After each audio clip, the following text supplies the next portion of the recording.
চতুর্থবারের জন্য ঝাড়খণ্ডের মুখ্যমন্ত্রী হলেন হেমন্ত সোরেন। বৃহস্পতিবার বিকেল 4টায় সেই রাজ্যের চতুর্দশ মুখ্যমন্ত্রী হিসেবে শপথ নিলেন তিনি।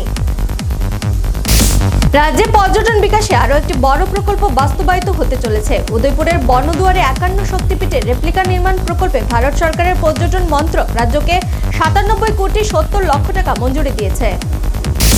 আবারও অস্ত্রোপচারের সফলতা অর্জন করে Tripura medical college. Michael Debbarma নামে এক 14 বছরের যুবকের সফল অস্ত্রোপচার হয় আগরতলা হাপানিয়াস্থিত ত্রিপুরা মেডিকেল কলেজে। কেরালা রাজ্যের ওয়েনাড থেকে ভোটে জিতে বৃহস্পতিবার লোকসভায় শপথ নিলেন কংগ্রেস নেত্রী প্রিয়াঙ্কা গান্ধী বডরা। গোপন সূত্রের খবর পেয়ে মেলাঘর থানার ওসি তল্লাশি চালিয়ে গাড়ি থেকে 3 কোটি টাকার ইয়াবা ট্যাবলেট উদ্ধার করে। তবে গাড়ির চালক পালিয়ে যেতে সক্ষম হলেও সহচালক দিদার হোসেনকে পুলিশ গ্রেপ্তার করে। শুক্রবার সকালে বেশ কিছু দাবি দাবা নিয়ে আমবাসা মহকুমার অন্তর্গত হাদুকলা পাড়া এলাকায় 8 নং আসাম আগরতলা জাতীয় সড়ক অবরোধে বসে ব্রু সেটেলমেন্টের বসবাসকারীরা। শুক্রবার ত্রিপুরা ট্রান্সপোর্ট ডিপার্টমেন্টের উদ্যোগে প্রজ্ঞা ভবনে যানবাহন স্ক্র্যাপিং নীতি এবং নিলামের মাধ্যমে বিভাগীয় যানবাহনের উপর একদিনের কর্মশালা অনুষ্ঠিত হয়।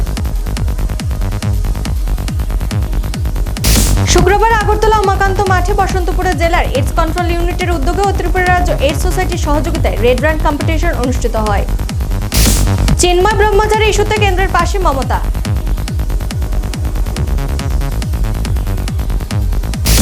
ভারতীয় সেনার মুকুটে আণবিক ত্রিশক্তির পালক জুড়ে গেল। ডুবোজাহাজ থেকেও পরমাণু অস্ত্রবাহী ক্ষেপণাস্ত্রের সফল উৎক্ষেপণ করল ভারত।